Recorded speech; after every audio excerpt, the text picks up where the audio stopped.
नमस्कार, मी करिश्मा. एलव्ही न्यूजच्या बातमीपत्रामध्ये आपल्या सगळ्या दर्शकांचे अगदी मनापासून स्वागत. आपण पाहत आहात एलव्ही न्यूज. अजून आपले वक्ते बोलणार आहेत. दादांना वेळ कमी असल्यामुळं सगळ्यांना विनंती आहे, आपण जागा कुणीही सोडू नका.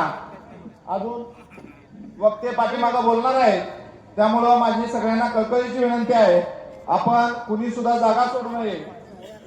आज मित्रांनो, जिल्हा परिषद पंचायत समितीच्या इलेक्शनच्या संदर्भात आपण ढालगाव येथे आज इथं जमा झालेला आहे. त्या सभेसाठी आदरणीय आपले तुमचे आमचे नेते आदरणीय सुरेश भाऊ, त्याचबरोबर कवठेमंकाळ राष्ट्रवादीचे ज्येष्ठ नेते आदरणीय हरिभाई सावणूरकर, तसेच कवठेमंकाळचे ज्येष्ठ नेते राष्ट्रवादीचे आदरणीय बाळासाहेब पाटील साहेब, आज इथं सर्व भागातून आलेले प्रत्येक गावचे सरपंच, तसेच ज्येष्ठ तसेच ग्रामपंचायत सदस्य असू द्या, विकास सोसायटीचे चेअरमन, संचालक, आज इथं जिल्हा परिषद पंचायत समितीचं इलेक्शन मतदान हे 5 तारीख अगोदर डिक्लेअर केलेले होते, पण आपल्या सर्वांना अडचण होती. दादांच्या निधनानंतर ती तारीख 7 तारीख झाली. आज इथं काम करत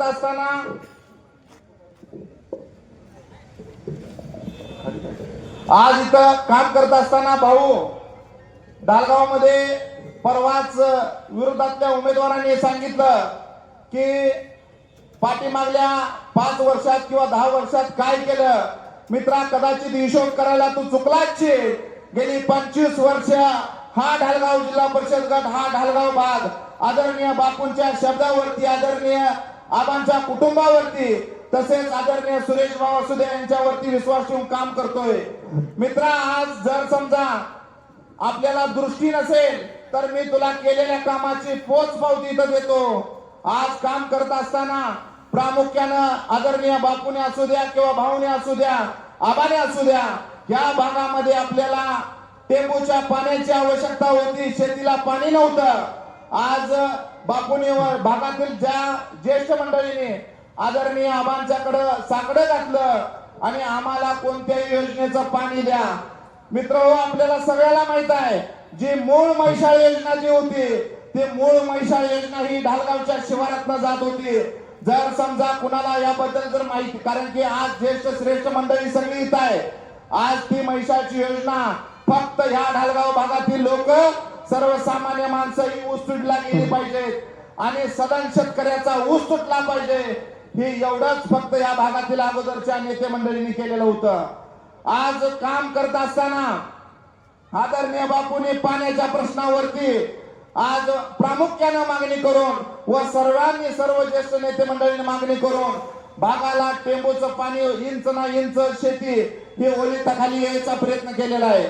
आज काम करत असताना भाऊ चुडखिंडी सारख्या ठिकाणी आदरणीय दादाने आता सांगितलं, काही भागामध्ये चुडखिंडीचे असू द्या किंवा ढालगावचे असू द्या, टेंबूचं पाणी जाऊ शकत नाही, कारण की त्या पाण्याची लेवल आणि आपल्याकडल्या जमिनीचे लेवल ह्यामध्ये तफावत आहे. उंची रानाची जास्त असल्यामुळे पाणी जे येतंय सायपण आपलं, ते पाणी त्या रानाला मिळू शकत नाही. आदरणीय दादांच्या माध्यमातून त्या म्हैसाळचं पाणी मिळावं यासाठी आदरणीय दादा प्रयत्न करत आहेत. त्या पद्धतीनं शासन दरबारी प्रस्ताव सुद्धा आहे आपला. आज काम करत असताना पाण्याच्या विषयावरती दादांचा हात बळकट करायचा असतील तर दादांच्या पाठीशी आपण उभा राहायला पाहिजे. त्याचबरोबर आज भागातील रस्ते असू द्या, आज ज्या रस्त्याने मित्रा तू येतोय जातोय, ज्या रस्त्याने तू या मतदारसंघामध्ये फिरतोय, तू तुझ्या अंतःकरणाला प्रश्न विचार की आज हे रस्ता कुणामुळे झालेला आहे आणि आज ह्या रस्त्याचे आज तालुक्यामध्ये काम करत असताना ज्या पद्धतीनं तुझ्या गावातला रस्ता असू दे किंवा तुझ्या गावातला चौबाजूला कुणीकडे जात तू असशील, ते रस्ते आदरणीय दादांच्या मुळे झाल्यात आणि आदरणीय बापूने प्रयत्न केला म्हणून झाल्यात. आज भागातल्या सर्वसामान्य जनतेला न्याय मिळावा, आज भागातील सर्वसामान्य जनतेची सोय व्हावी, यासाठी प्रामुख्याने रस्त्याची कनेक्टिव्हिटी महत्वाची आहे. त्यामुळं आदरणीय बापूने आज घोरपडी असू द्या, शिंदेवाडी असू द्या, दुधेबावी असू द्या, ढोलेवाडी असू द्या, त्याच पद्धतीनं चुडेकिंडी असू द्या, त्याच पद्धतीनं ढालगाव असू द्या, निमज असू द्या, आज भागातून आलेले तमाम जनतेला माहित आहे की आज जे ह्या भागामधील रस्त्याची जे सुधारणा झाल्या किंवा आज हे रस्ते डेव्हलप झालेलं आहेत आपलं, हे कुणामुळे झालेलं आहे? त्या रस्त्याचं सगळं श्रेय हे आदरणीय दादा असू द्या, आदरणीय भाव असू द्या, कारण की मागायची ताकद आपल्या सर्वसामान्य सगळ्या लोकांच्यात होती, म्हणून आपल्याला ते मिळालेलं आहे. आज मित्रा, काम करत असताना नागाचा पीएससी असू द्या किंवा ढालगावची पीएससी असू द्या, आज आरोग्याचा प्रश्न असू द्या, दादांनी त्या टायमाला कोविडचा काळ आला, कारण की आपण आपल्याला आलेलं पै पाहुणं सुद्धा आपण आपल्या घरामध्ये घेऊ शकत नव्हतो. ते पै पाहुणं आपण कुठं रॅकच्या शेडमध्ये ठेवलं, कुठं मराठी शाळेमध्ये ठेवलं. अशी परिस्थिती असताना सुद्धा आदरणीय दादांनी, भाऊनी, आदरणीय वहिनीने आपल्या भागामध्ये ढालगावमध्ये कोविड सेंटर उभा केलं. आज खऱ्या अर्थानं सर्वसामान्य माणसाला केंद्रबिंदू मानून आतापर्यंत बापूंनी काम केलं. त्यामुळेच ही 25 वर्ष जनता आदरणीय बापूंच्या पाठीशी राहिलं. माझा एक मित्रा तुला सवाल आहे, आज 10 वर्ष ह्या मार्केट कमिटीचं ह्या भागातून प्रतिनिधित्व तो करतोय. सर्वसामान्य शेतकऱ्यासाठी, सर्वसामान्य शेतकरी कष्टकरी यांसाठी ह्या भागामध्ये तू या मार्केट कमिटीच्या माध्यमातून काय आणलंस हे तू मला या ढालगावच्या जाहीर सभेच्या स्टेजवरती तुला सांगावं लागेल. आज काम करत असताना मार्केट कमिटीचं माध्यम हे स्वतःचं उत्पन्नाचं सोर्स न ठेवता सर्वसामान्य माणसाच्या या शेतकऱ्यांच्या, कारण की आज मार्केट कमिटी म्हणजे काय आहे हे अजून तुला जर कळलं नसेल तर या भागासाठी तू काय देणार आहेस. आज काम करत असताना आपल्या शेतकऱ्यांनी जो शेतीचा माल पिकवलेला असतोय, आपल्या शेतकऱ्यांनी जे रानामध्ये कष्ट करून जे पिकवलेलं असतं, आज त्या शेतीला न्याय मिळायचा असेल, त्या शेतीला मूल्य मिळायचं असेल तर एक बाजारपेठ आवश्यकता असते आणि ती बाजारपेठ ह्या मार्केट कमिटीच्या माध्यमातून उभा राहते. आणि ह्या मार्केट कमिटीचं प्रतिनिधित्व आपल्या घरामध्ये 10 वर्ष आहे. आज जर समजा बघितलं फक्त मार्केट कमिटीमध्ये जायचं, ते कशासाठी जायचं, काय जायचं, ही सर्वसामान्य जनता ही उघड्या डोळ्यानं बघत्या. आणि आज आपण म्हणता की ह्यांच्याकडे एवढा आहे, त्यांच्याकडे तेवढा आहे. आपल्या रानामध्ये काय पिकतं, आपण हे कशाच्या माध्यमातून हे उभा केलंय. आज कोट रुपयाची घरं बांधून आपण त्यामध्ये राहता. या उत्पन्नाचा सोर्स या सामान्य जनतेला आपण द्यावा. आणि आपण हे कुठल्या माध्यमातून कमवलं, फक्त मार्केट कमिटी हे उत्पन्नाचं सोर्स असू द्या किंवा जगण्याचं साधन असू द्या, हे न म्हणता तुम्ही ह्या भागासाठी काहीतरी करायला पाहिजे होतं. ह्या भागाच्या सर्वसामान्य जनतेच्या अपेक्षा आपल्याकडनं होती.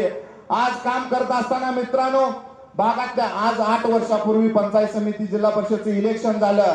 हेच महाशय माझ्या विरोधात पंचायत समिती लढवत होते. त्यावेळी मी फक्त हाके बापूंच्याकडे हे असं आहे, हाके बापूंच्याकडे ते तसं आहे हे म्हणून फक्त तुम्ही मताचा जोगवा मागितला. तर नंतर 8 वर्षामध्ये भागातल्या कुठल्या गावात किती वेळा गेला, सर्वसामान्य माणसाच्या अडचणी काय आहेत, सर्वसामान्य माणसाच्या गरजा काय आहेत, सर्वसामान्य माणसाला कुणाला पाणी पाहिजे, कुणाला लाईट पाहिजे, ह्या गोष्टीचा आपण किती वेळा खंडन केलं, आपण किती वेळा त्यांच्या दारात गेला किंवा किती वेळा गावात गेला. ह्याच चौकामध्ये तुम्ही येऊन मला सांगा, कारण की सर्वसामान्य माणसाच्या सुखदुःखामध्ये जर कोण असेल तर 25 वर्ष हा भाग हाके कुटुंबाबरोबर राहिला. तेच आम्हाला शिकवून दिल्या. इथून पुढच्या काळामध्ये सर्वसामान्य माणसाच्या केसाला जरी धक्का लागला तर हा विकास हाके आदरणीय सुरेश भाऊ माझ्या पाठीशी असेल, आदरणीय रोहित दादा माझ्या पाठीशी असेल, तर मध्यान रात्रीला मित्रांनो तुम्ही 12 वाजता आम्हाला बोलवा. हे हाके कुटुंब आपल्यासाठी तो कुटुंब पाहिजे तर तो उपस्थित राहायला तयार आहे. आज काम करत असताना 8 वर्षामध्ये आपण काय केलं किंवा 8 वर्षामध्ये आपण कुणाच्या दारात गेला किंवा कुणाच्या सुखदुःखात झाला, फक्त हाके कुटुंबाला विरोध म्हणून ही जर राजकारण चालत असेल, ही जर इलेक्शन चालत असेल, तर मित्रा केलेल्या कामाचा तू काय 8 वर्षामध्ये केलं. आज तुझ्या ध्यानात नाही, हे चोरोची गावचं इलेक्शन नाही. तू प्रत्येक ठिकाणी जाईल तर म्हणतोस माझं गाव येऊन बघा. अरे तुझं काय गाव येऊन बघा. ज्या गावामध्ये तुझ्या निधी दिला त्या आदरणीय सुरेश भाऊनी दिला, आदरणीय रोहित दादांनी दिला. तुझ्या नेत्याकडनं तू काय आणलंस किंवा तू कशाच्या जोरावर ही इलेक्शन लढायला किंवा कशाच्या.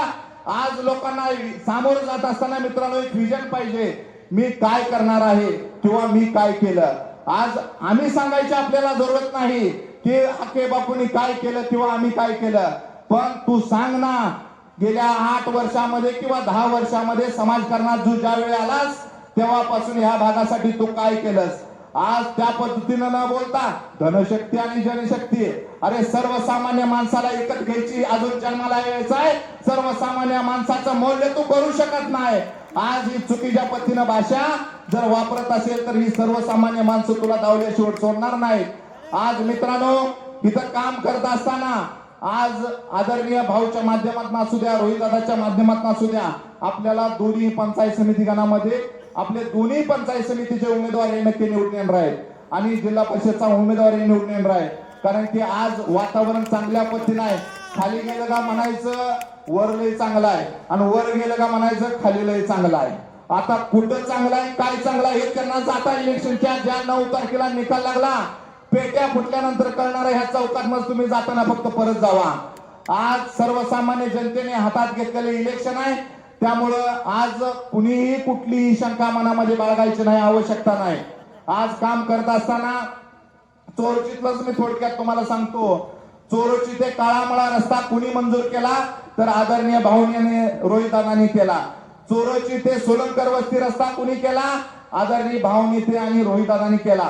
चोरचीतना ढालगावला यायला रस्ता कुणी मंजूर केला? आदरणीय भाऊनी आणि रोहित दादांनी केला. चोरची ते चुडकिंडी रस्ता कुणी केला? आदरणीय भाऊनी आणि रोहित दादांनी केला.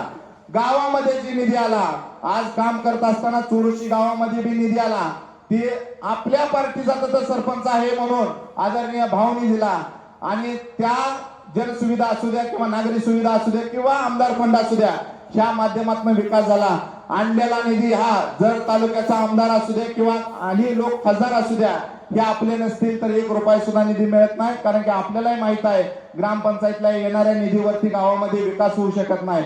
त्यामुळं मी केलं म्हणायचं बंद केला. हे माझ्या नेत्याने केले, हे माझ्या आमदाराने केले, हे मी तुला सांगावं लागेल. कारण की त्याचा मालक तू होऊ शकत नाही मित्रा.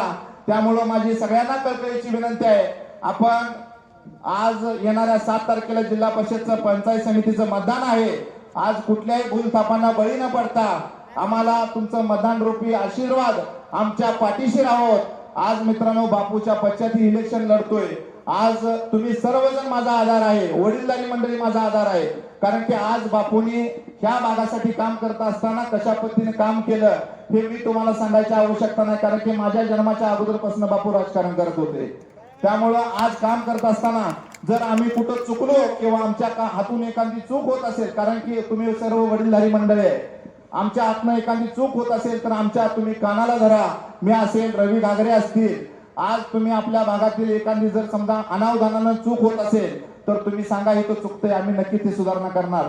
त्यामुळं येणाऱ्या काळामध्ये आपल्याला रोहितदादाचा हात बळकट करायचा आहे आणि रोहितदादाचा हात बळकट करण्यासाठी आपली जिल्हा परिषद पंचायत समिती आपल्या विचाराची पाहिजे. तरच भविष्य काळामध्ये मोठ्या प्रमाणात निधी आपल्याला येईल. आणि जर समजा चुकून माझ्या तोंडनं काय तर कुणाला लागत गेला असेल किंवा काय चुकीचं गेलं असेल त्याबद्दल मी दिलगिरी व्यक्त करतो आणि इथं थांबतो. जय हिंद, जय महाराष्ट्र. चालू घडामोडींचे अपडेट्स जाणून घेण्यासाठी आपल्या एलव्ही न्यूज चॅनलला सबस्क्राईब जरूर करा, लाईक करा, शेअर करा व कमेंट देखील करा. बेल आयकॉनवर प्रेस करा व नोटिफिकेशन्स मिळवा. पाहत रहा फक्त एलव्ही न्यूज. मुख्य संपादक विलास उत्तम लोखंडे.